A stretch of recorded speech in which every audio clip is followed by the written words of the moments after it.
called Victoria right now. It's a different city in Brazil. Things on the wall and that. Got a nice little got a Yeah, so there, saw that. got a balcony. Only problem is there's no AC, which like Or I'm Polish, I'm from New York, like it's not not good. used to it. We're getting through it. How are you doing, dude? Yeah, not too bad. Yeah, it's a slow start to the week, which I don't mind. I had a heavy couple ones on the weekend. So yeah, you Yeah, lot are still playing right now, right? It's still 3-2, I yeah, we're think. still playing, but like, dude, Peacock. So this is being Oh, it's 3-3. wait, It's really? 3 It's 3-3. Wait, They you're fucking just no, they just scored. they scored Who was twice? Duran scored twice, 2 in 4 minutes. They Fuck. just scored. Well, They think it might be offside, but he's pulled it back. Yeah, now it's all right, well, damn. we'll be following this real time. No, so Peacock in America doesn't like blocks out half the games. So you Oh, pay you for don't the have that as Peacock well. subscription to watch Right. football, and you can't watch any of the good football matches. It's such bullshit. We have that thing at 3 o'clock on Saturday. It's blackout, so there's no games televised at 3. It's like 100-year-old rule or something. That's because they want to protect game attendances in the stadiums. If everything's on TV, they feared no one would actually go to the games. Yeah, that's dumb. But anyway, let's talk about this weekend, dude. So Yeah, Arsenal took care of business against Manchester. yeah. Didn't have to do much there, did they? Just had to concentrate, be on point. Casemiro was obviously going to only jog his way back, keep him miles on side. Schoolboy, criminal defending. It's one thing if we lost to like good football, good play. I think United had some good chances themselves, but Arsenal just a simple tap in finish, basic schoolboy defending, I saw the replay pathetic. and it was blacked out, but like I don't think Manchester United really want to win that game. I think they're happy with Arsenal. Like I like the last thing that they want is Manchester City to win 4 titles in a row. Like so, I think they saw it. And they were like, "Look, guys, we're throwing this one." You know, but they've thrown 19 games this season. If you look at it that way, like they just it's just pathetic. Like injuries aside, players, whatever. Like Casemiro hasn't played centre back. The guy's been a professional at the high level for the last over a decade. It's just common sense. Just it's like what? How can you not see a straight line? Like look where the rest of your defense is, straight line. And even moving past that, typical Wan-Bissaka defending. You see the guy running in. I'm just gonna wait. I'm gonna. His positional sense is. I just don't understand how he's a defender. It just baffles me. my my big problem with Ten Hag this year is that like so he's making this argument now, which is it's a process. You have to buy in. It's for the long haul, and like the problem with that type of argument is that both like it's true a lot of the time, but also a lot of the time you have complete bullshit artists making that argument. And the problem with Ten Hag, the big problem with him is Jadon Sancho is killing it on Dortmund. So if this is a process, if we're building, shouldn't you have this amazing talent playing on your team right now? Why are you so bad at choosing and developing talent if we're buying into your project of trusting in you to develop the team? See, the problem with Sancho is he's not the first player and he won't be the last that makes a move from a different league and just can't quite make that jump. Dortmund, huge club in the Champions League final, but playing for Man United is different gravy. So for me, if you remember, it's not obviously everyone this season he's giving Sancho the hard, tough treatment. Yeah, But last season, it was he actually gave him 3 months off. This is an 80 plus million pound player, and he's given him 3 months off. Says you don't have to come back, and whatever it takes for him to get back into that form. So he's tried to use the carrot and the stick.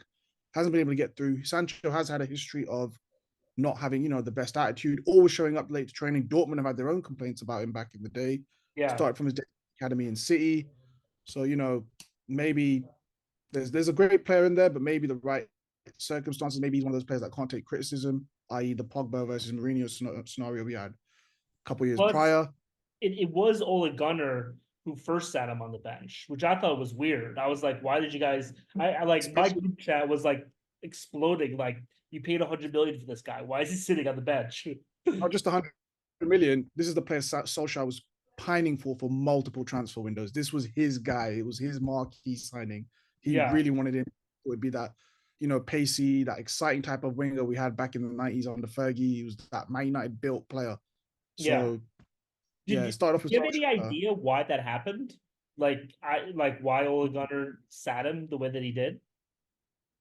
Honestly, I'm not too sure. I think even towards the end of his reign, that 2022 season, going into that season with the transfer window we had, Rafa Varane, Jadon Yeah. Sancho, Cristiano, you're thinking, all right, finishing off, coming off the back of finishing pretty close, pretty comfortably second to Man City the year before.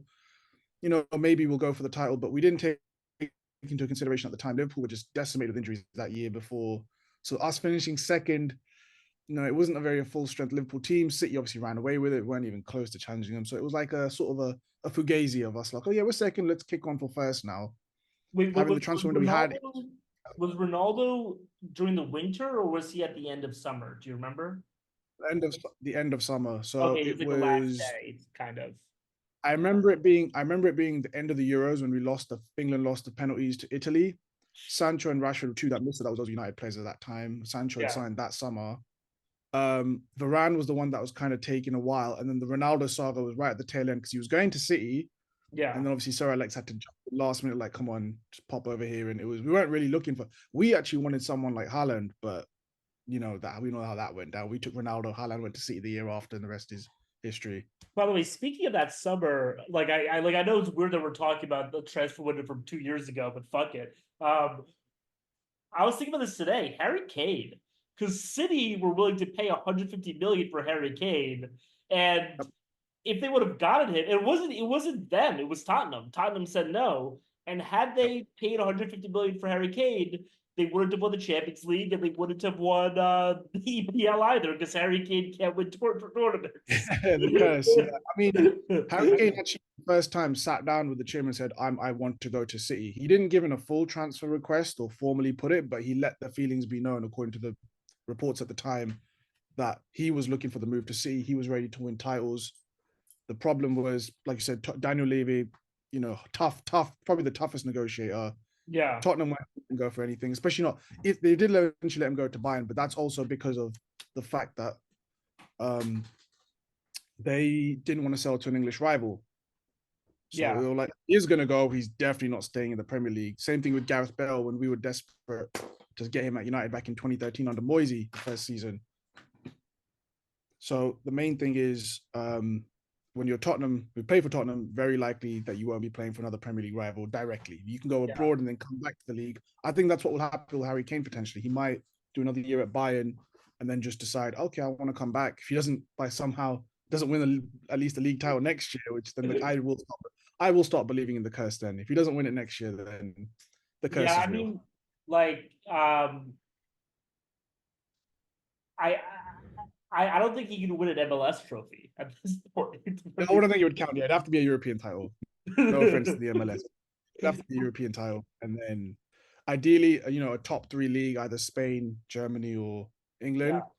But I remember another big issue for him with Man City is that Pep was wanted him to play like a 9.5, and he was mhm. saying like, no, I'm playing a pure nine, and Pep was like, I don't play pure nines, I play 9.5s at best. And then they brought in Yeah, Holland, and Holland is playing a pure nine.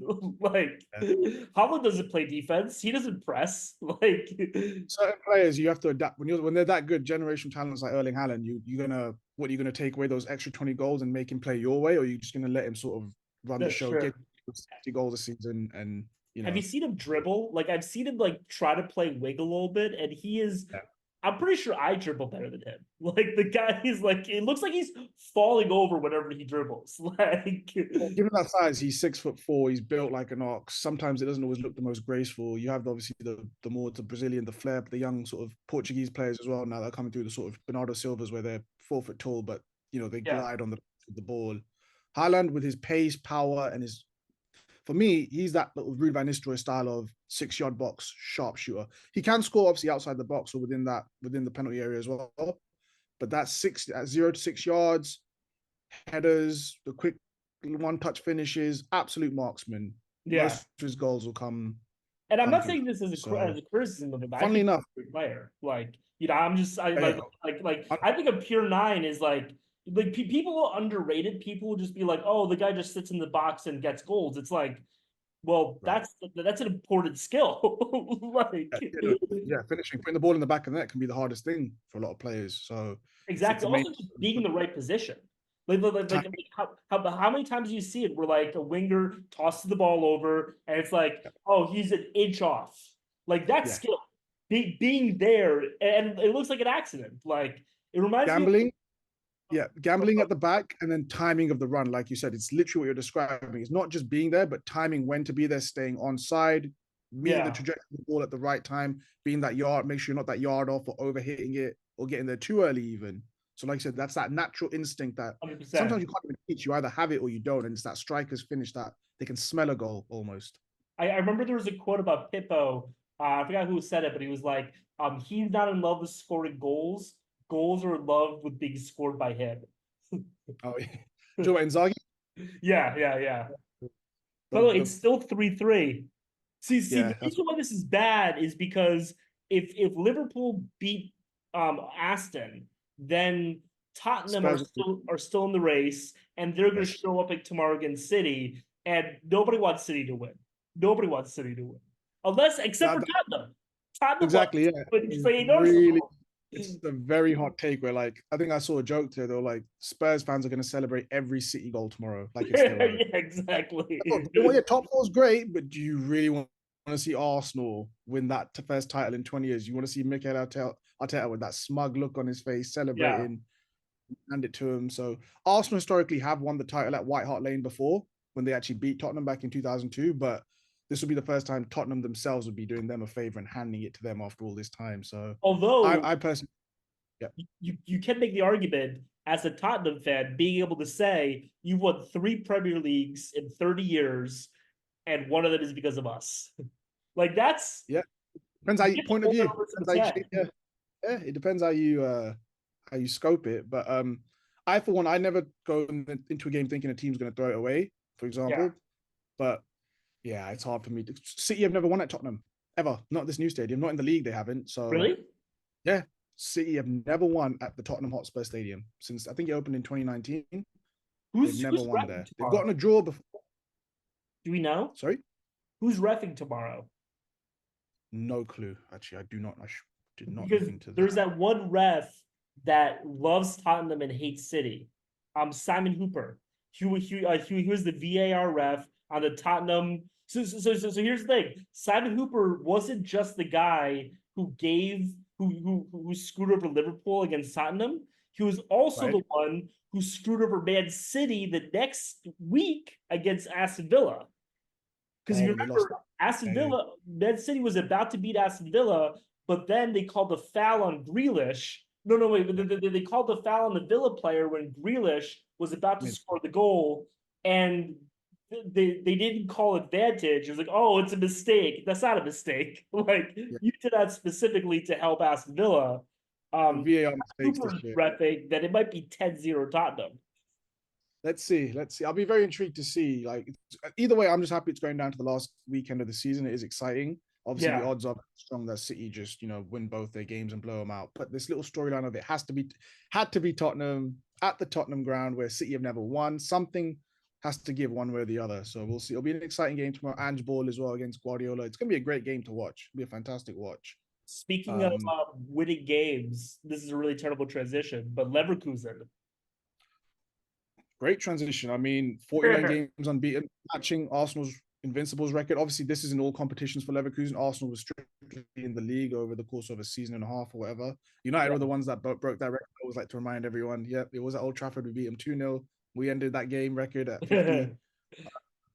Just insane. At this point, I actually had a very interesting question and I wanted to bring it up to you. So I was discussing with my friends over the weekend this Leverkusen side, if they stay unbeaten and go on to win, Europa League, the German Cup, they've already sewn up the Bundesliga. So that's not an official treble because it's not the Champions League, but a treble of a clean Yeah, sweep of trophies. mini. Is that the greatest football story of our time, or 2016 Leicester winning the league? Didn't go unbeaten, but 5,000 to 1 to win it at the start of the season. Just about avoided relegation the year before. Claudio Ranieri, never a title winning manager at Chelsea or back in the Italian league. Does it at God knows how old he was at the time, 60 something. That I storyline for me, mean, it's Leicester. I know they say I've got Premier League bias to win the league, 38 game season in those conditions, 5,000 to 1. Jamie Vardy breaking the goal scoring record for consecutive games. The football they were playing, it's I very mean, for me, interesting. obviously the best story was Klopp were the Champions League. And then number two was us were the Champions League on Benitez. I'm Yeah, just that joking. was yeah. But yeah. I mean, like, I think it's a good story. I think that Leicester is way better. And to be Yeah. honest, I'm not even sure I'd put it because, like, for me, the greatest story like of our lifetime is 2006 Porto with Jose Mourinho. Like that in my mind is well, it 06? 04. Oh Oh 04. four. Yeah.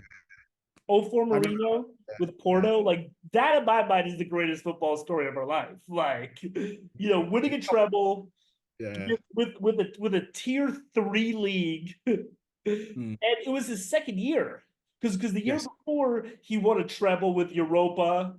Um, He did.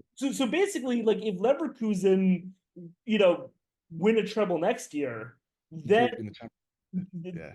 then we're getting to a point where we're equaling Jose Mourinho at Porto. Fair point. I mean, even Rafa, I think Rafa won the Europa League. Also, I guess it was UEFA Cup back then. The Yeah, year before, came to Liverpool and then won the obviously 2005 Istanbul. There was its own magic to it. So, like I said, these managers that come up young and they win back to back European titles or like break the league dominance of some big teams. So Alonso's definitely in that thing. And this Leverkusen team, they've won 30 of those 49 games. 33 of them they've come from behind. yeah, 16 times they've scored in the 90 plus minutes. So it's becoming a habit now. They're that team of, talk about Fergie time under Sir Alex with us all those years. yeah. This Alonso seems to have picked it up as well. It's insane. It's a good belief. I personally believe also, I think the way the players train, the fitness levels, when you're running on all cylinders and you're just naturally might be fitter than the opposing team, the mental fatigue doesn't count as much and you just believe, and they've got those great players. They had a great summer of signings. Everyone's stepping up. It I just I spirals love upwards. Florian Wirtz. Like I've been on Florian Wirtz for like 4 years now. I really wanted us to get him this summer. Like different teams were like sniffing around him, and I was like, we need to get Wirtz. But I mean, I'm happy with who we got. But like, I think Wirtz is a phenomenal player. Yeah, I mean, like I'm a huge believer in teams that can win 85 minutes plus. I mean, that's Liverpool this year. I've been very happy with Yeah. what we've been doing. That's Real Madrid's like telltale thing is winning in the last 10 15 minutes. And by the way, do you know who's terrible the last 10 15 minutes? Pep Manchester Guardiola. United. Oh, Pep. Well, I was gonna say United are Pep fucking horrendous. Guardiola, like I saw a thing. It was like his last like 10 Champions Leagues, all of them. He had a lead like going into the last like 10 15 Mm. minutes, and then he lost it. Like I need to pull it up, but yeah, no, I mean it's just an incredible story, incredible team. Definitely one of the top stories. Oh I yeah. think he definitely wants to stay to try to win the Champions League next year, and like it's hard not to think that he's going to do it, and then he's definitely going to Real Madrid, right? Like Yeah, that's so done. that's a no-brainer. Yeah. And why not? Why not do another year? It's a free hit almost. You won the league already. The first time Leverkusen ever won it. Why not see it through and see how they do in the Champions League? Who they get in the group stage? Obviously, they'll be in pot one, so they'll be amongst the top tier teams to avoid. But it's a free hit, and like you said, give it another year, and then go to Real Madrid with an unbelievable squad, potentially even better with Mbappe now confirming he's out of PSG. Who Yeah. knows where Haaland will go in a year or two? Like he's only basically being built up for success. So Plus, why not just transition it? who else? Who else is there? There's Liverpool, and like as much as I love Liverpool, like Real Madrid's a better draw. There's Manchester United, but Real I Madrid's a some better draw. Like, some people have said to me, there's no way, and this isn't me saying I don't want him. There's no way Xabi Alonso comes to Manchester United. No, the Liverpool ties are just too strong. There's only three clubs he'll move to: Bayern Munich, Real Madrid, Liverpool, and even then they'll be at different points in his career. yeah, Liverpool job will become available again. I think Arnie Slot going in, they'll see how he does.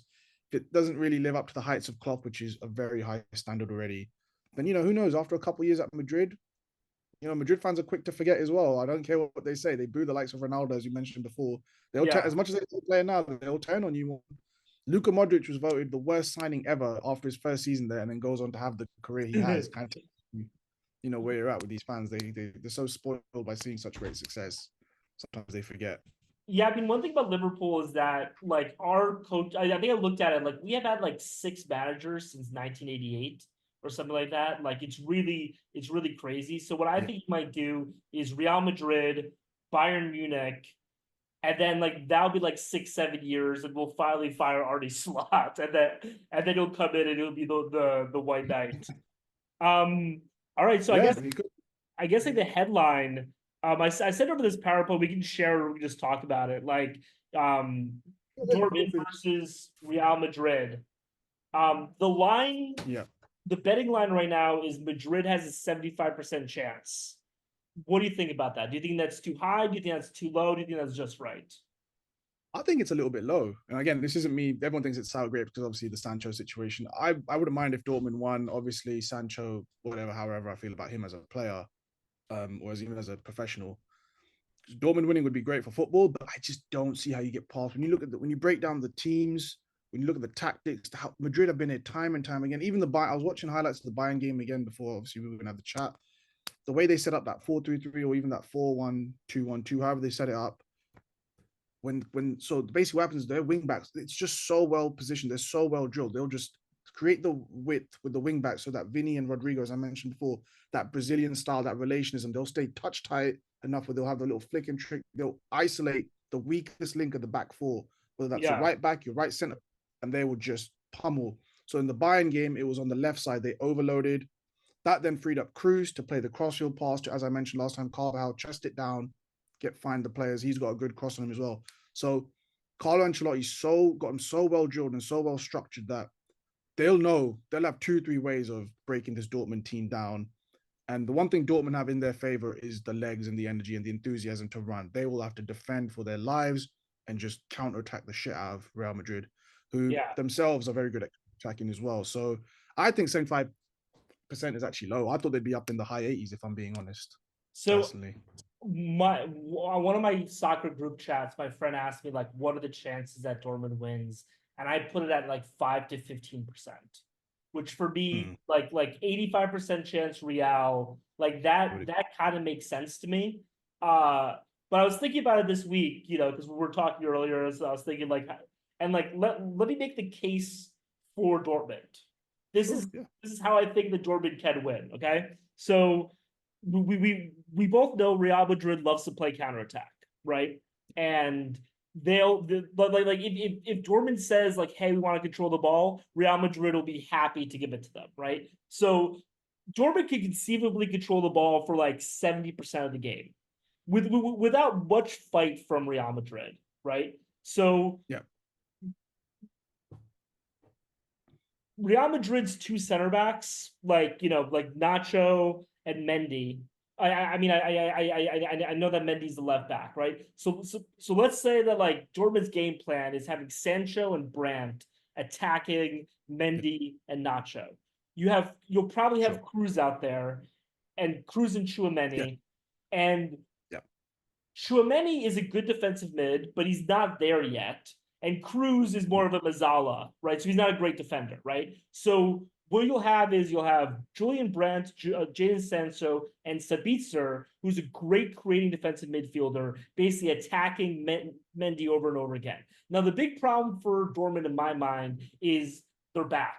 I love Mats Hummels. I think Mats Hummels is one of the most underlooked center backs in football, but he is not actually like Virgil van Dijk. You know what I mean? Yeah. Like he's overlooked for a reason, but he is overlooked. So I think that like what they need is Emery San and Sabitzer to kind of play a little bit like Kimmich and Goretzka and just prevent the ball from getting past them. And if they could do that and then pass it to Jadon Sancho, pass it to Julian Brandt, and attack Mendy and Nacho, I think that they could possibly win 2-1 if they control the ball for 75% of the game. I mean, there's no way Vinny is not scoring. Like Vinny is Yeah. definitely scoring. Like, but like I No. can see the case. I can see the Yeah. possibility.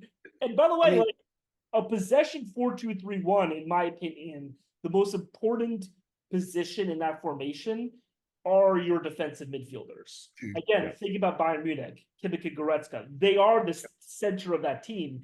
And in my mind, like I really love Emre Sad and I love Sabitzer. Sabitzer is kind of perfect for this because is more of an attacking defensive mid than he is defensive mid. So you're going to need him to initiate offense. And Emery San, like, he can play as a center back. So you know that he can like take up those duties, but then he also like plays as a forward sometimes. Like the reason why I love Emery San is that he really is the most Swiss Army knife football player in the world. Like you can literally play him at any single position and he's fine. So I could see that back to holding and then getting possession. So yeah, I still think that Real Madrid wins 85% of the time, but I can see the case.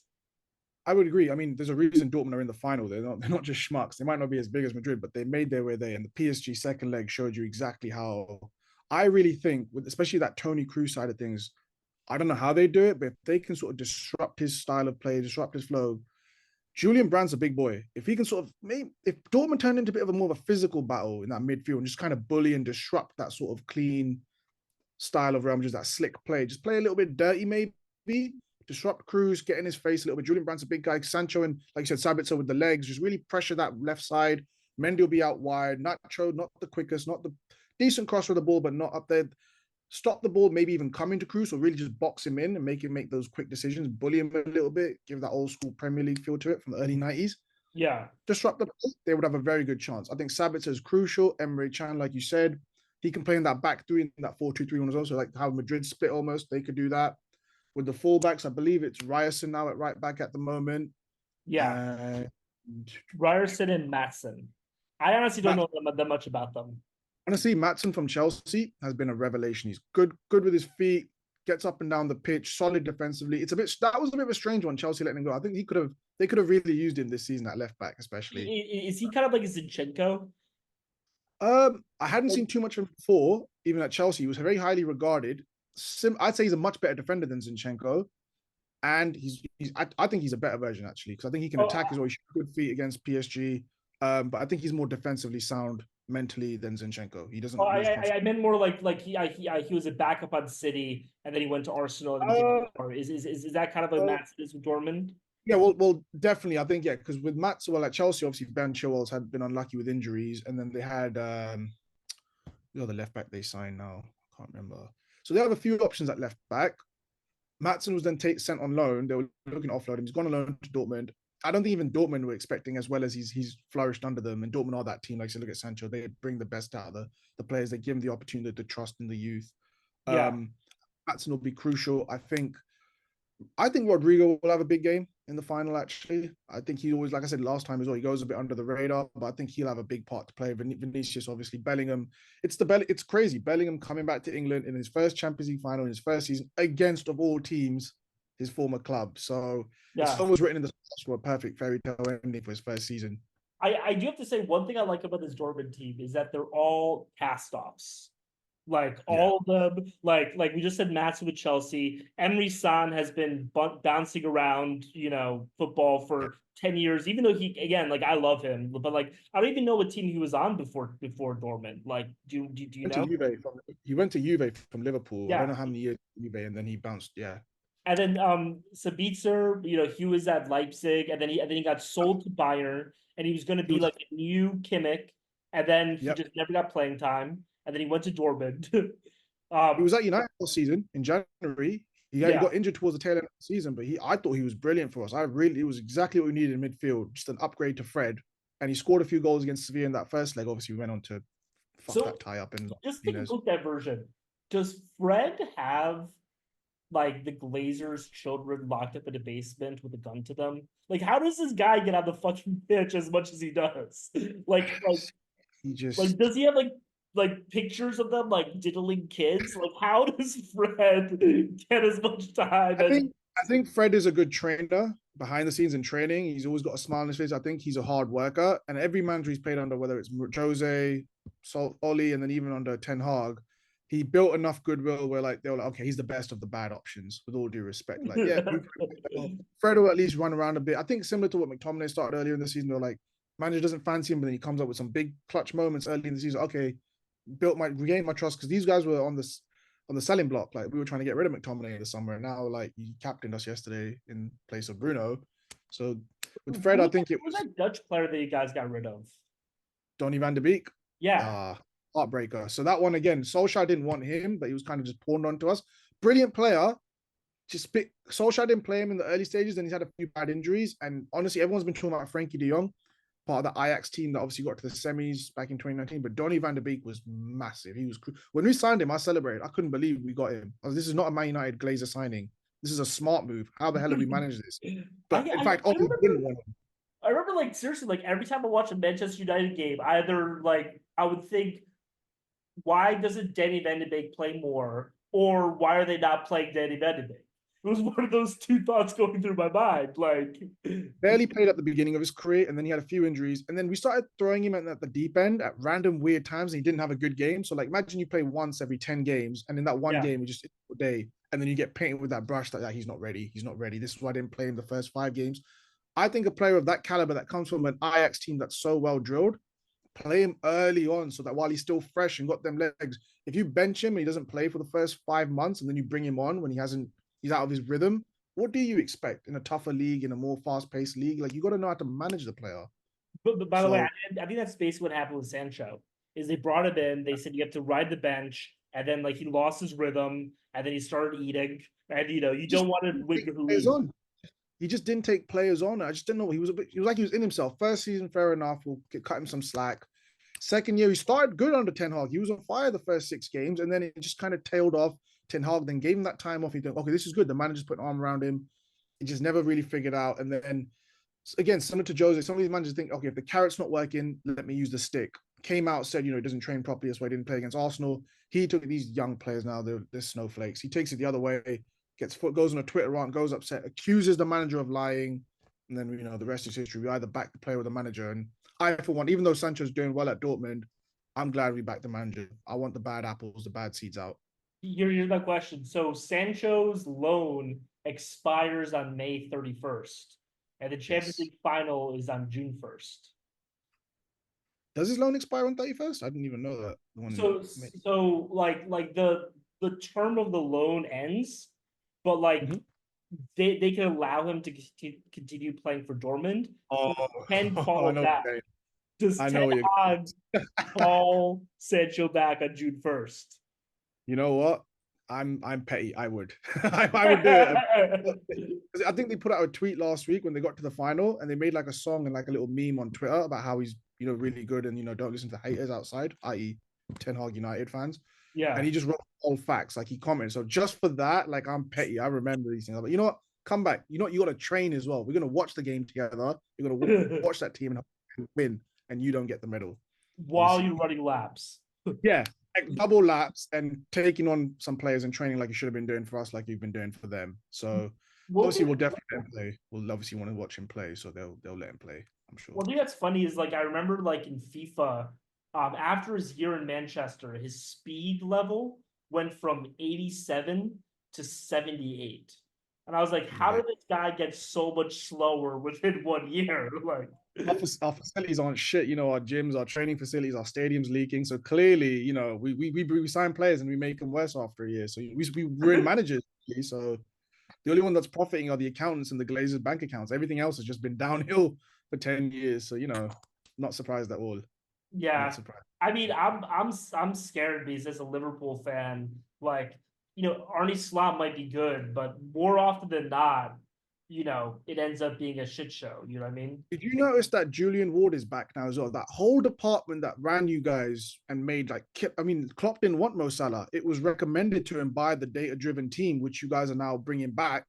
So clearly, Klopp had a falling out with these guys, and you guys picked Klopp over them, so they left. So maybe Arnie Slot doesn't have to be a world-class manager. Maybe he just has to be a good manager with a great team behind him, and just carry on what you lot are doing. Yeah. I am I'm a little bit worried now about you lot again. I was hoping there'd be a dip off, and there may still be, but I think if he listens to the higher ups and they have that system in place, you will still be a nightmare to deal Yeah, with. I I reckon. mean, I think I told you I was rooting for Jose Mourinho. Like I A really wanted an old fashioned lot. Jose Pep. I met a bunch of scousers at the pub yesterday. They were all saying, "Oh, I wish it was Jose," because it would have been the ultimate troll job. He would have come to Old Trafford, whooped us a couple goals, and the press conferences would have been gold. Oh I would yeah, have been terrified of him at and City Liverpool. too. Oh yeah, those games would be spicy. Them Liverpool City games are a bit nice now. The managers play nice, the players play nice. Under no chance under Jose. There with I the hate press that conference. shit. I hate that shit. And I You actually, want a little bit of spice. You want a bit of spice in it. It's nice, nice. I get it, but that edge of that, the 2000s, Vieira, Keane, Fergie, Wenger, priceless. Pizzagate, all sorts. Like you can't break that.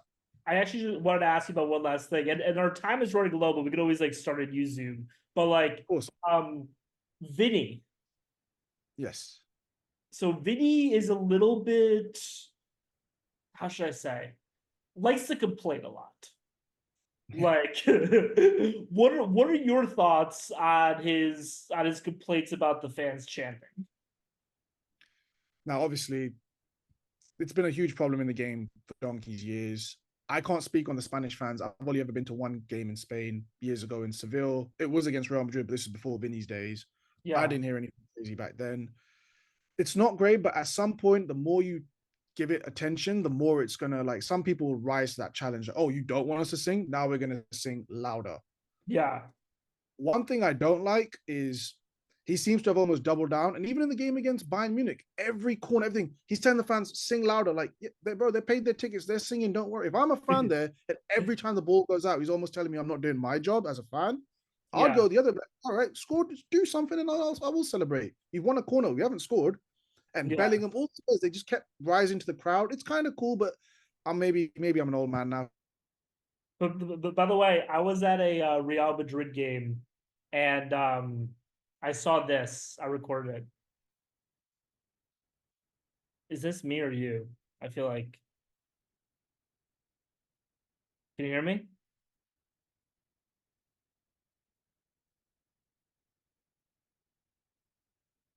Can you hear me? Rouse the fans. The fans are there. Do your job. Focus on. Yeah, I think our connection is bad.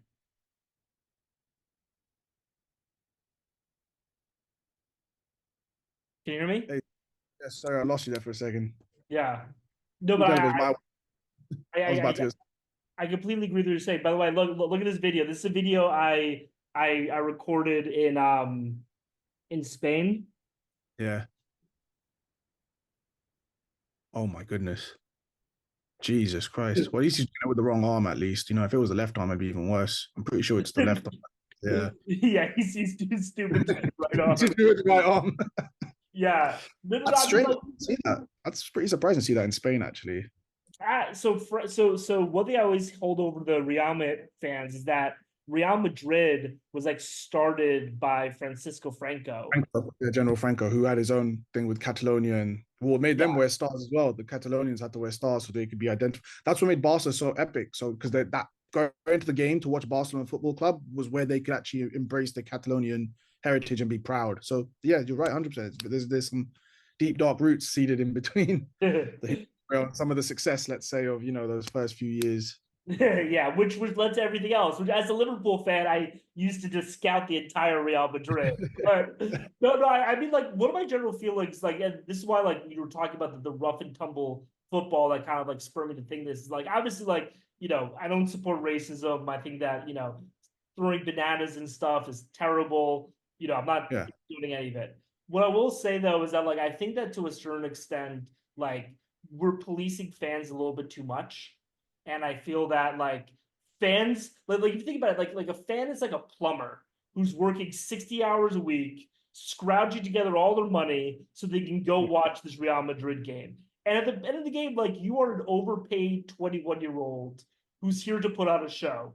Like, yes, there's some lines that they shouldn't cross, but for the most part, like, people should be allowed to say what they want to say, because, like, that's why you're getting paid so much, is for people to channel their anger and their love and all these emotions.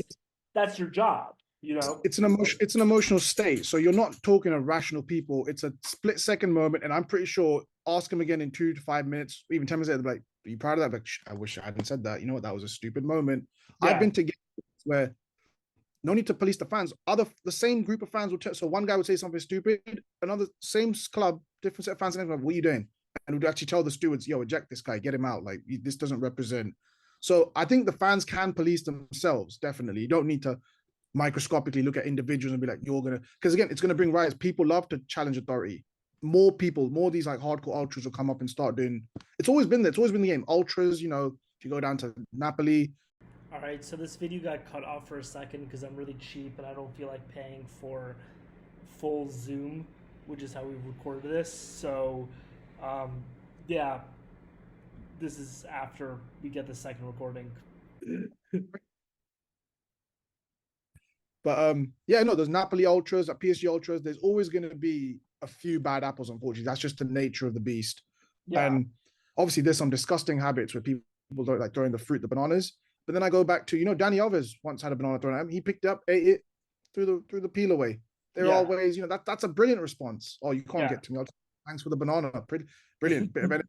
Hope he goes and assists in 10 minutes time. You can go back and laugh at those fans. But So I do think that's a good point though, is that like there is a line between like, a person in the stands who again paid a huge amount of money to go there, who's an actual yeah, person who's contributing to society. Like, I'm sorry, like football players aren't actually doing things. Like us making this video isn't actually doing anything productive. You know what I mean? yeah, And by the way, I'm willing to hold us to that same standard. Like, if we ever get to a point where we have like 100,000 viewers per episode, and people yeah. say disgusting things in the comments, I'm like, that's your prerogative. That's what you're here for. You're here to blow off steam. Like, enjoy Don't this read the comments. what. Don't read the comments. But I will say, like, you're right that, like, I feel like a good line is that, like, if you bring in household objects, then it's Yeah, obviously not yeah. venting steam. Like, that's premeditated at that point. You know what's crazy? And this is gonna be a hot take. And he said, like you said, if you ever get to 100,000 views, cancel us, whatever. You know who deserves to have bananas thrown at them? The entire United team, not let alone one player. Not about color of skin. You should be throwing tomatoes, vegetables, fruit at these guys. It's horrendous behavior. So the Yeah, race has nothing to do. If the player's not playing well, berate them. Forget the race. Who gives a shit? yeah, It just happens to be that obviously it gets riled up because obviously Vinicius Junior's background, and then some fans are stupid enough to say stuff like that. Think about it. If you're in the Spanish team and he scored a hat trick against you, and these dumb idiots aren't thinking for a split second, they'll blow out some nonsense because that's all they know. He still yeah, has the last lot. He's the one winning titles, earning the big bucks. It's good that he's shined a light on it, but I don't think he needs to like. He got so emotional, he was crying at the press conference. I was like, I feel for him. It hurts his badly, but I'm like, dude, toughen up. Who cares what they think as well? Like, screw yeah, him. You're top exactly. of the world right now. Like, who cares? Don't give them that power. Don't show them that it's hurting you, even if it is a little bit. Don't give them that satisfaction. Show them, just laugh in their faces. But again, everyone's different. This new generation, I also maybe. like don't think it should hurt you. And again, like, it's hard for me to say because I'm not in this position, but like, like, again, like, I like to think about it as like, you know, who is the best archer in the world? Do you know? No, I couldn't tell you. No clue. Do you know who the best backgammon player is? Couldn't even tell you how to play backgammon, if I'm being honest. Exactly. Because Yeah. like no one watches those games, right? Like, because but like those people are just as good at archery as Vinicius is at football. So, The yeah. reason why they get paid so much is because they're an outlet for our love or hatred. Like, people think like, oh, if Manchester United wins, then like I'll get that promotion and like things will sort. You know what I mean? Like you just have this like tie to the team, and like Yeah. part of that is also the negativity, and that's why you get paid. Is Both like, ways. look, Yeah. like I'm the, like, okay, like I'm the punching bag, and like I'll cry with my millions of dollars and my 30 girlfriends.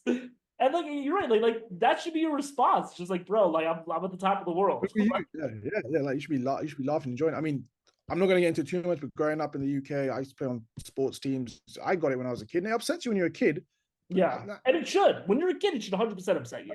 it made us tougher as well. You realize this is the world you live in. Man up, face it head on. Don't. I was upset about it, and then what was crazy? It actually brought our team together. My own teammates, who sometimes were a little bit funny with me in training, they were like, okay, we can say it, which was messed up in one way, but when an outside, they defended me, and I was just baffled. I was like, these pricks are saying the same thing to me on Saturday morning training, but someone else says it, and they've got my back. So it is what it is. It's part of the growing up culture. But yeah, I think the culture these days is just a little bit too soft. They should have a little bit thicker skins and be like, look, you're on top of the world. Laugh it off. Go win another Champions League. You won La Liga. Yeah. You know what I mean? Just enjoy I it. I Don't will show say them. one thing, like, what type of fan are you that you're surprised to see black professional athletes? You know what I mean? Like what are you cryogenically frozen for the past 40 years that this concept is new to you? Like, So like, I've always wondered as well, like, yeah, like just what makes that trigger go so quickly? And again, if you would ask them 10 minutes later, yo, or like the next day, yo, what do you think? I'd be like, oh shit, like I didn't want to say that, heat of the moment nonsense. But like I said, inexcusable. But I think the more we shine a light on it in too much detail, it's just gonna they want attention. That's all it is really. The way I look at it is it's a little bit attention seeking. These days, everyone loves a spotlight on them. No such thing as bad press. They'll just antagonize more and more and say that, spout that nonsense more and more to get the yeah. views and be those pantomime villains. But So yeah. is there anything else we need to cover from the week? We got Man Uh, U, Arsenal, we got Manchester City, Liverpool hopefully is gonna be in a good place, Leverkusen. Um, what are your thoughts on Cruz for next year? Like we talked about this last week, right? Like There's talks Modric might extend his own now. I don't think he does, but someone asked him the question a couple of days ago. I think over the weekend they were like extension question mark, and he was like, "Let's see, who knows." Another year. I mean, why not another year? End it nicely before Alonso comes and might want to revamp the midfield slightly differently. Um, you mentioned earlier about last week about how like Cruz on 300K or whatever they can afford. I think even if they knocked a couple 10 grand, 20 grand off, they'd stay for that extra year. I don't think money's the big motivator for these guys. Players go for that last big contract in certain situations, but I think for these guys, another, especially someone like Modric, not saying Cruz would either, but someone like Modric, that's such a serial winner. Why not have another crack? He's gonna have 6 Champions Leagues potentially in a month's time, which is insane for a player. I don't think any other player's ever done that. yeah, has Six anyone Champions won League. more Champions Leagues than Cruz and Modric? I don't think so. I don't think so. They're both, yeah. So if they win now, I believe Modric will be on 6. Cruz will be, he might be on 6 as well because he won one in Bayern in 2013. But either way, Modric, again, as I mentioned earlier, voted worst signing of in history of Real Madrid in 2013. Yeah. Goes on to have the 10 years, the most ridiculous career. Ballon d'Or winner, some would say maybe not deservedly that year, might have won it at a different time. But I think why not stay another year, get 7 Champions Leagues? Shit. Then, only Real Madrid's won more.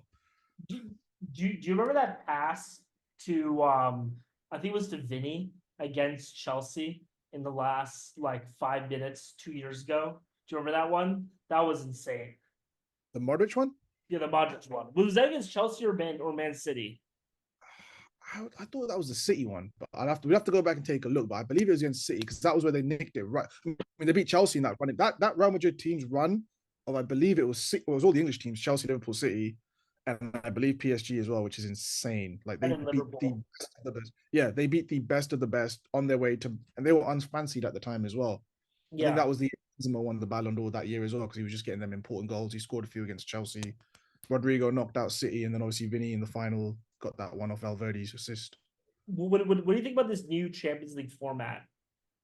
So they call it the Swiss style, and I believe it's expanded to 36 teams. It's obviously more games. It's way more Yeah. lucrative. I think it's essentially their answer to that European Super League, which was just atrocious.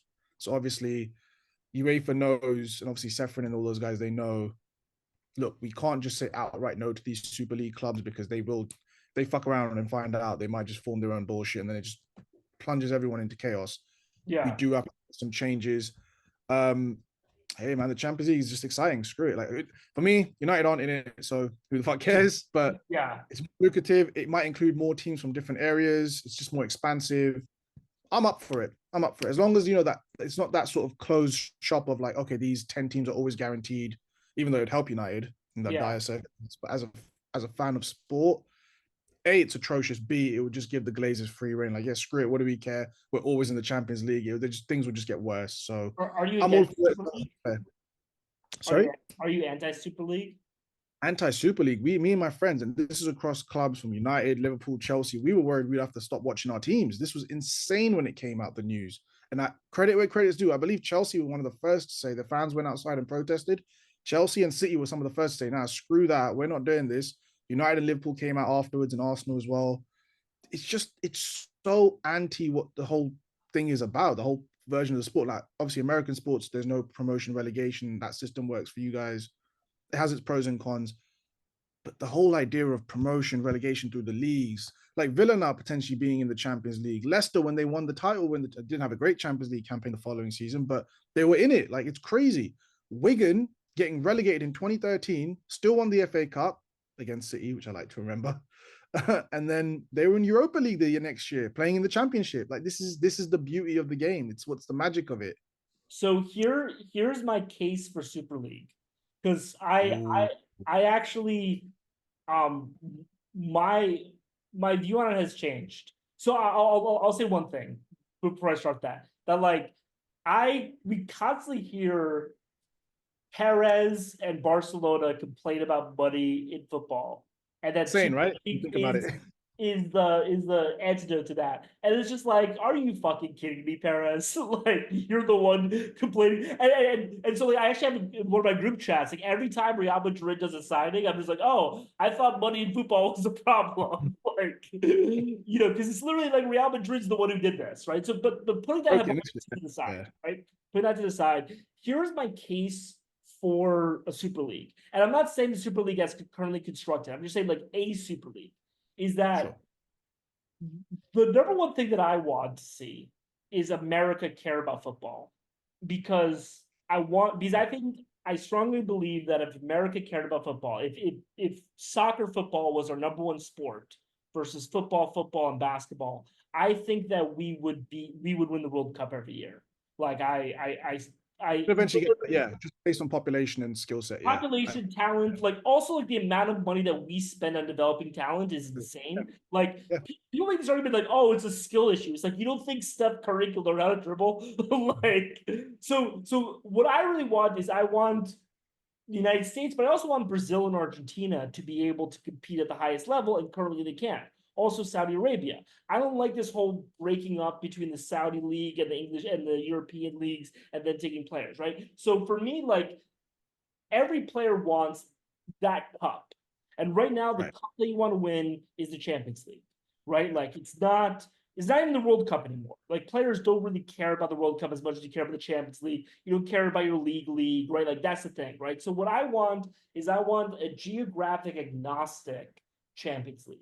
I want a Champions League where like two or three teams from America can compete, a team or two from Brazil. That way, you get more money coming back into Brazil, so you can develop Brazilian football. Argentina, Saudi Arabia, South Korea actually has really good football. And so, what I would love to see is right now we have the Club World Cup, but I mean, I no one say, watches yeah, that. no one So really, yeah, yeah, I would like yeah. a real Club World Cup where like you can actually have clubs from all over the world competing against each other. And plus, like right now with flight times, you don't really need, you know, the Yeah. games to be right next to each other, right? It's just take an Ambien. They're revamping the Club World Cup from 2025, right? It's becoming way more lucrative. They're expanding it. And in fact, I know that because I know United don't even qualify because it's based on some historical performances as well. Yeah, So I think City are definitely in it. Arsenal may potentially be in it because they finished second back to back and they got pretty far this year in the Champions League. I would love the idea of having all the best teams, the best players from all over face each other. I mean, as a fan, the away matches that would be incredible if I have to go to Argentina to catch United play an away match. Some of the stadiums you'd get to visit as well. So that's yeah. a beautiful in the expansion of it. I just don't know where it fits in the calendar, if that makes sense. Do you know what I mean? Like something has to give. Like they're already starting to scrap FA Cup replays in our domestic game because it's just too many games piling up. I'm not a big fan of the Carabao Cup. I know United won it last year, and it's the only thing we've won in years. You guys won it this year, but maybe Carabao Cup scrap that for the bigger teams or give them the option, then maybe go here. But then there's complaints because some of the low league teams don't get those big game playoffs coming up Yeah. against the United at Anfield. It sounds great, and I'm for it. It's just where would it fit in the calendar? Players are Well, already complaining about being overworked. Managers the, are complaining. Like, how would you fit it then in that case? the thing that you'll have to take out is the Champions League. Like that's the thing that they'll have to go. Right. And that's why you need to have something like a Super League to do it. Because the problem with the Club World Cup is that so the Club World Cup is FIFA basically trying to take over the Champions League.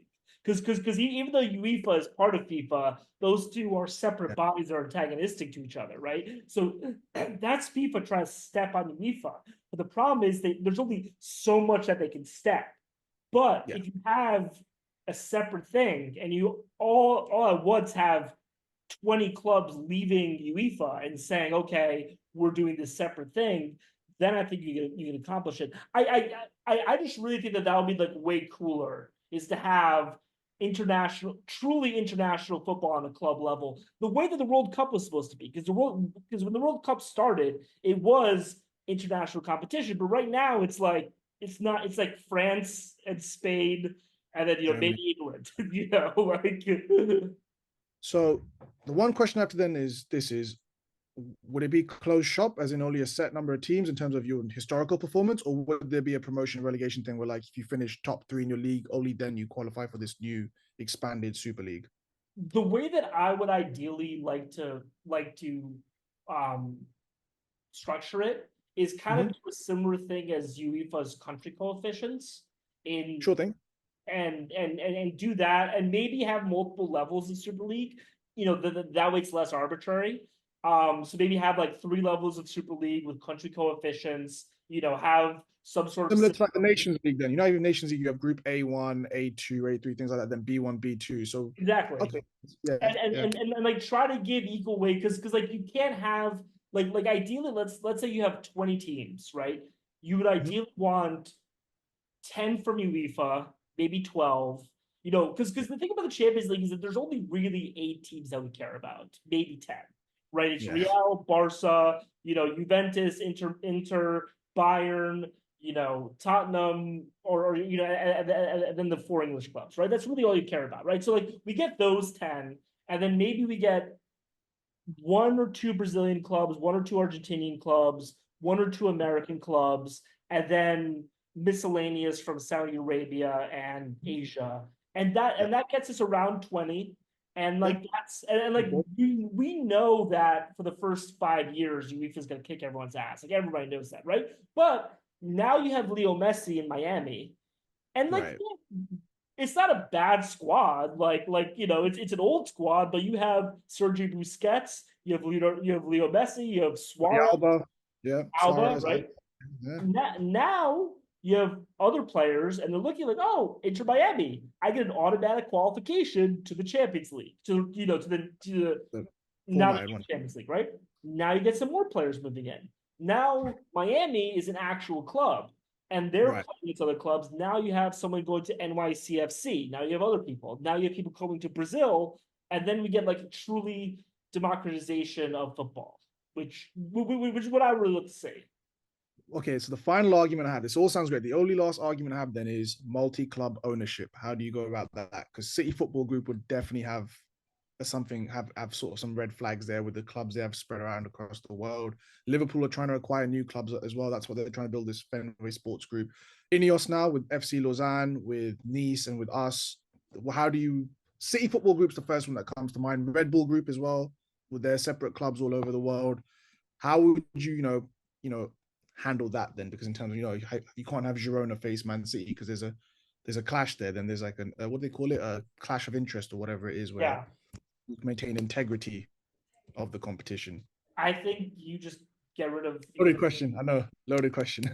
Yeah, no, you just get rid of it. Like one group shouldn't own multiple teams. Even Red Bull, I love Red Bull owning 4 teams, but put all your money in Leipzig, right? Like why are Right. you investing like you don't have like at least get one good team first, guys. Let's stop For owning you to all set the up teams. stuff. Yep, yep, I understand. Yeah, I mean, even Chelsea have, I think since the early 2000s, since Abramovich, the mid 2000s, Chelsea always have 40 players on loan every year. These youngsters that no one, good youngsters that you don't even know are linked to Chelsea just through the back doors or the back channels through the club ownerships and stuff like that. So yeah, no, I mean it's a great idea. Let's see how it pans out with these new expanded formats next year. I think the Champions League I think it hasn't got that The Americans are love. I mean, I was in New York last year and around Hudson Yards by the water, they had a big screen. It was Inter versus City, big Italian population, New York, all wearing Inter top. I was actually shocked the number of fans that were actually out watching the game on a Saturday afternoon. Great Yeah, atmosphere. Didn't go their way, unfortunately, with City winning, but I was, and not just the atmosphere, the knowledge. People knew the players, people knew the tactics and the way things were going. So I can definitely see it growing in the States. I would love to see like a Super Bowl esque push into a tournament. You know what I mean? That pageantry of it. Some people aren't for it. I love that stuff. Maybe not have the halftime show, maybe not, but the opening ceremony, closing ceremonies, you know, just the pageantry of it. Just I love watching the Super Bowl. I have it. Obviously, I'm a Raiders fan from Yeah, our days in SF because 49ers were in Santa Clara. They moved yeah, to Vegas now, but just the pageantry, staying up and making it a real event. Champions League, I've seen since like the early 2000s, it's become more and more of a that got that American feel to it, that pageantry behind it. You know, there's always the analysis pre-game, post-game. It's an event. So I yeah. think that And it should I would be. love to see that energy. I would love to see Yeah. that energy And, pushed and, into. and think about that, like Americans cared that much about the Champions League without a team in it. That's what's With crazy. Yeah, that's what's any crazy. They have like yeah. and the problem is that like the World Cup, like I mean, there are people who like are just righteous defenders of the World Cup, and I think it's stupid. It's like, look, I like the World Cup, I watch the World Cup, but like the players don't really care that much. Like the teams aren't really like fair. You know what I mean? Like everyone cares about the Champions League. That's the thing, and I think that having a real worldwide Champions League where like everybody competes and like we have a real world competition because again, I want America to win so bad. I don't know how you feel about like CONCACAF and things like that, but for me, I would scrap a bunch of the international stuff. I hate the Nations League here in Europe. I think it's a Oh, waste. It I just hate it. drains player resources. I think it's pointless. Scrap all of that and build something like this, so where you have the international interest, but it's still at that club level intensity. And I think it would solve a lot of problems Well, now. you know why we have that, right? Because you have the international breaks for the World Cup and for Euros, and then you have Mhm. 2 off years where you have the same breaks. And they're like, why don't Yeah. we just have why are we not playing football? You know what I mean? So they just make shit up. Like have some stuff Dude, that actually they care about for that time. so they brought the Nations League in back in 2019 to sort of counteract these like I wouldn't say useless, but these like friendlies in the summer when the players should really be on downtime. Like, oh, the worst of the November friendlies. Obviously, this year, United being as terrible as we are, I've actually looked forward to the international break for once in my life. I'm like, thank God, I can Yeah. enjoy a weekend off where I don't have to stress about the games. But these international friendlies in November, these Nations League nonsense, scrap that. Care if you care about the players like you say you do, give them that time off. Or if you want them playing and want to make money off them, build something like this where it's all entrenched. It's club level intensity with international ramifications. Everyone's invested. When do Euros begin? June the 11th or 9th. I know I'm going to the last England friendly on June 7th or 8th against Iceland because the last time when I was in SF with you guys, we lost to Iceland in those Euros in the bloody 2-1 shambolic defeat. So Yeah. it'll be nice to watch. We should spank them, hopefully. We smash Iceland in our last warm-up game. I believe it's a week on from that. So what would that be? 7th, maybe like June 13th, 14th it starts. I think the final is July 11th or something like that. I'd have to check. But it's about exactly a month long.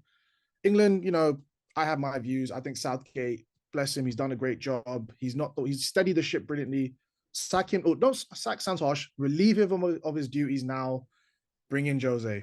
One summer, one tournament, let him loose. The press conferences alone would be phenomenal. That would be Jose's indeed. England, we love him. It doesn't matter if he was at Chelsea, United, whoever. I know Liverpool fans like I was saying that like, we'd love to have Jose as the I manager love for a year. Jose. Jose He's is the that most guy. entertaining For me, football manager. He's he's like a accomplished father figure. miracles. He's like a father figure for him. Like him, for me, you don't be crazy. It's unleashing Bellingham under Jose. Everyone says, oh, he plays defensive. The back five would be solid with the back four and Declan Rice in front and the keeper, whatever. Unleash the front six. Bring back that Real Madrid team of 2012 where they broke all scoring records, points records in La Liga at the time. Let him just have at it. Harry Kane, we won't lose on penalties under Jose. Put it that way. Not with that mentality. We would never.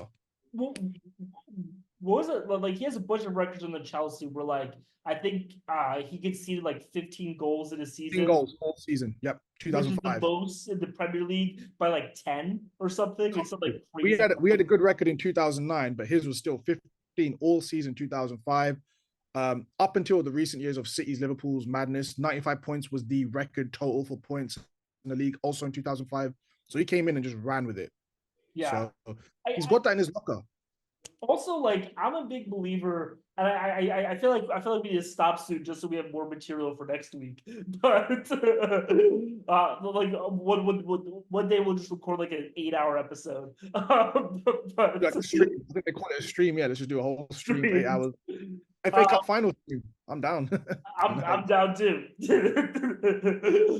Don't threaten me with a good time. But yeah, no. Like I actually think that Jose Mourinho is going to come back in style soon because I think that like the thing about football is that football is like an unsolved equation. Where like if everyone plays one way, the way to beat them is to play the other way, right? And the way Yeah. to win back in 2006, 2008 was possession. Because everyone was playing defense, and you can have a huge amount of value by just playing possession. But then over the past 20 years, everybody's now playing possession. There's not. Can you think of a single major club that has not played possession? Even Real Madrid that plays counter, like they played possession against Bayern Munich. Possession. Yeah, yeah, yeah. But like Ancelotti's got that of a possession-based game as well. everybody plays possession, right? So like maybe if you have like a really tough defensive team, and by the way, the good thing about a defensive team is that you can now get those players off the scrap heap.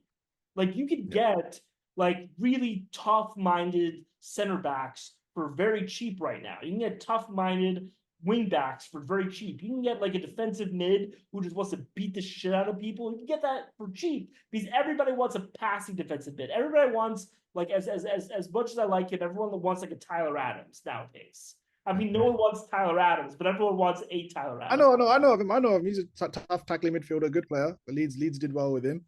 Yeah. But like you said, Jose coming in right now, other than England at the Euros, Newcastle have had one of the most solid defensive records up until this season just because of the injuries. They've had Fabian Shaw, Sven Botman, absolute baller, just had some bad injuries. Nick Pope in goal, solid, reliable injuries. Take Jose to Newcastle, give him that checkbook for an already solid base foundation of Newcastle United. Watch where he ends up. It'll be Newcastle City, top two. The crazy thing about Newcastle is that Newcastle has been able to turn it around and they barely spent any money. Now, why do you think that is? They've turned Oh, around, but I personally think they don't trust Eddie Howe with the money. It's not that they don't want to spend. These Saudis, they can't wait to spend. They don't. They just. I just don't think Eddie Howe has that final. He's got that Ollie Solskjaer, Gareth Southgate feel of steady the ship. But do we yeah. really want to spend the millions with him, or let's bring in a proven geezer that will just take us straight to the top, winning mentality with the Who was the pedigree? winger from last year? Like Maximilian? Yeah, Max Alan San Maxima. Yeah, the French geezer. They let him go. I was I baffled when they let. I remember we were playing against him like Liverpool and like Trent Alexander-Arnold, like watching him play against a solid winger is just the most scary thing in the world because the guy can't defend. And like he just had TAA just chasing ghosts. Yeah, he was quick feet, flick of the trick. And he was young. He was only 24, 26. I was shocked when he went to Saudi. But I was like baffled. uh we are man. Like I can never say his name. Bruno, He's a yeah. solid defensive mid. He And he is can the attack as Jose well. Marino defensive mid. And they're saying he's up for sale, 100 million release clause in June, which is crazy. That's where Newcastle, I don't really know what they're. I get them not spending the money maybe behind Eddie Howe, but now they're kind of letting key players maybe go for the right price. So I don't Yeah. really know I know, the Premier League PSR rules, sustainability, all that, but there's ways Newcastle, the stadiums they've always had a very good stadium, high attendance, 55,000 on average. They rake in money, the revenues, they can get the sponsorship deals in a year or two, they'll be able to spend. You're now So, allowed to spend 85% of your revenue, which is good for United because we'll actually be able to spend some money. But but Newcastle, sleeping giant, they should be up by now, I reckon, if they get their so you're appointments right. predicting, and I guess we'll end with this prediction just so we have material for next week. You're predicting Jose Mourinho takes over England, wins with England, Yeah. rides back into England at Newcastle as a triumphant hero, and Watch the wave of maybe positivity. maybe does the unthinkable. Maybe he does something that no one would ever think happen, which is stay at a club for more than 3 years. I mean, I don't know how these Saudi owners seem patient. They're patient with Eddie Howe. So if they show a bit more patience than Abramovich and maybe the Glazers, let Jose build up the team solid. I mean, I'm not going to say he's going to win it in his first year necessarily. Pep Guardiola, Mikel Arteta there. But just with that solid base foundation of the defense and the team, obviously signing a few players, make sure they're not injured. Great fan base, unbelievable fan base, solid stadium, checkbook open. It's all the ingredients of, a sleeping giant finally waking up. If I was Jose, the thing that I would look for, and this is actually why Newcastle makes sense for me, because again, like I made the joke, but like in the past 5 stints, he's just been jumping around from place to place. And at the beginning of his career, it's been jumping up, but now it's been jumping down. Like he got fired from Roma, and Roma are doing better without him. He got fired from City, he got fired from Tottenham, he got fired from all these clubs. I think he wants a place that he can settle and make Jose Mourinho FC. The same way And that like Manchester United was, Alex Ferguson FC. and United might help him. So Jose is the kind of manager, old school, where he wants total control. He doesn't like working in maybe a solid football structure. There wasn't one at United. He had those issues with the Real Madrid ones. That's why he started falling out Chelsea as well. Football heritage. Yeah, Dan Heritage, sorry, Dan Ashworth now being on gardening leave, he was their main director of football. He's coming to United. There is a gap there. So if Jose goes and says, you know what, we don't need a director of football or appoint someone I'm cool with, give me total control, open the checkbook, let me build something here. Give me 3 to 5 years. Honestly, who knows? In an ideal world, he wins the Euros, goes back to Newcastle, does a bit of damage. I don't want him to win too much because I want United up there as well. But just having him back in the league, the press conference, that energy again on the back of a Euro win at England, my goodness.